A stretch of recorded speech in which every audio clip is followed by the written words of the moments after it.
Hello guys আমি শরীফ और আপনারা দেখছেন রবিবাগ লোকাল বয়েজ শরীফ ইউটিউব চ্যানেল। তো আমি গাইস এটা আমার ইউটিউবে ফার্স্ট ভিডিও। তো গাইস ফার্স্ট ভিডিও আমার মনের কিছু দুঃখ আছে, সেটা আমি আপনাদের সবার কাছে প্রকাশ করতে চাই গাইস। তো ভিডিওটা লাস্ট অবধি দেখেন, ঠিক আছে? তো গাইস একটা কথা বলার ফার্স্ট বলা দরকার ছিল আমার। গাইস নমস্কার, নমস্তে, আসসালামু আলাইকুম, সত শ্রী আকাল। তো গাইস আজকের ভিডিওটা এই টপিকে হতে যাচ্ছে। আমাকে আমার নিজের কাছের আমার বন্ধু, আমার ভাই, আমার দাদা, আমার গুরু যাকে আমি ভাবি, সে আমাকে নিজের অকাতটা আজকে বুঝাই দিয়েছে। তো গাইস বলতে গেলে মানুষের কাছে না গাইস এরকম ব্যাপার যে মানুষ যদি গরিব হয়, সে যদি সঠিক পথে চলে, তার কথা যদি সঠিক থাকে, সেটা আদার্স কোনো মানুষ বিশ্বাস করবে না।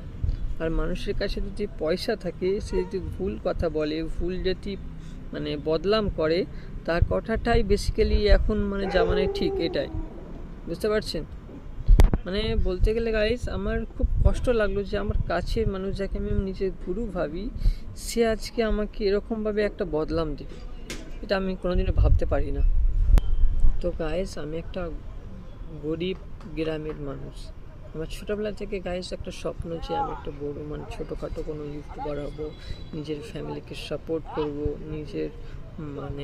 নিজের মাকে যেটাকে আই থিঙ্ক আমরা বলি, আমরা যে বলি, তাকে কিছু ভালো কিছু দেবো, ভালো একটা লাইফ দেবো, এরকম কিছু স্বপ্ন গাইস। আর বলতে গেলে আমার ছোটোবেলা থেকে স্বপ্ন আমি একটা ইউটিউবার হবার। আমি এর আগেও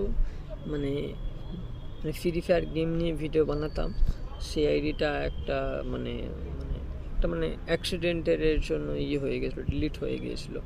তার জন্য আমি অনেক দিন ছিলাম, ডিপ্রেশনে ছিলাম, অনেক টেনশন, অনেক হয়েছিল। তো গাইজ আজকে বলতে গেলে গাইজ আমি এতটাই স্যাড যে আমাকে আমার গুরু আমাকে এরকম একটা কথা বললো। আর গাইজ আমার পেছনে বিল্ডিংটা দেখতে পাচ্ছেন আপনারা। তো গাইজ এই আমার এখন অবস্থা এতটাই খারাপ, গরিব গ্রামের গরিব ছেলে, ঠিক আছে? আপনাদের কাছে জাস্ট আসলো ভিডিও বানাতে। তো গাইজ একদিন এরকম একটা সময় আসবে, যদি আপনারা আমার সঙ্গে থাকেন, একদিন এরকম একটা সময় আসবে, তখন এই বিল্ডিংয়ের কোনো একটা ফ্ল্যাটে আমি থাকবো, আপনি থাকবেন। সোশ্যাল মিডিয়ায় বলতে গেলে আমার অডিয়েন্স, আমার ভাইরা, আমার বোনেরা সবাই থাকবে আমার সঙ্গে, আমার ফ্যামিলি হয়ে। আর গাইস এটা আমার ফার্স্ট ভিডিও, তাই জন্য একটু গাইস নার্ভাস ফিল হচ্ছে আমার, ঠিক আছে? তো কোনো যদি ভুল হয়ে থাকে তো আমাকে একটু ছোটো ভাই হিসাবে ক্ষমা করে দেবেন গাইস। তো আমি আপনাদেরকার পুরো পেছনটা দেখাচ্ছি যে আমি এখন কোথায় আছি। রাঁচিতে আমি এখন আছি। আমি বাঙ্গালের ছিল, ওয়েস্ট বেঙ্গলের ছিল, বাগনানে বাগানে আমি থাকি। দেখতে পাচ্ছেন পেছনে কি ফরেস্ট আছে।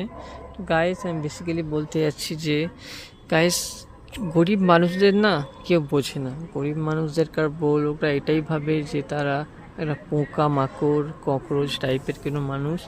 আর গাইস তো গাইস আপনারাও এরকমভাবে মেহনত করেন, সোশ্যাল মিডিয়ায় আসেন, ভিডিও টিডিও বানান, কিছু একটা করেন গাইস। কারণ গাইস আপনারা এটা ভালো করে জানেন যে গাইস কোনো গরিব মানুষের এই পৃথিবীতে বেশি সম্মান পায় না, বেশি কিছু পায় না, বড় লোকের সামনে অসম্মান হতেই হয়। গাইস আমি এটাই বলতে যাচ্ছি যে আপনারাও একটু মেহনত করেন। আর বেসিক্যালি বলতে গেলে গাইস কেউ নিজের মায়ের পেট থেকে শিখে আসে না, পরিস্থিতি তাকে শিখতে বাধ্য করে। কারণ সবাই গরিবই থাকতে চায় না, কারণ গরিব তাদেরকে আর নিজের অকাতটা বুঝাই দেয়। বড় লোকরা যখন অসম্মান করে না গাইস, একটা গরিবকে সুসাইড করার এছাড়া অন্য প্ল্যান নাই। কিন্তু গাইস আমার কিছু সোশ্যাল মিডিয়ায় কিছু করে দেখাবার ইচ্ছা আছে গাইস। তো আপনারা যদি জাস্ট একটু সাপোর্ট করেন গাইস, তাহলে আমি আমার ভবিষ্যৎটা একটু ব্রাইট হতে পারে গাইস।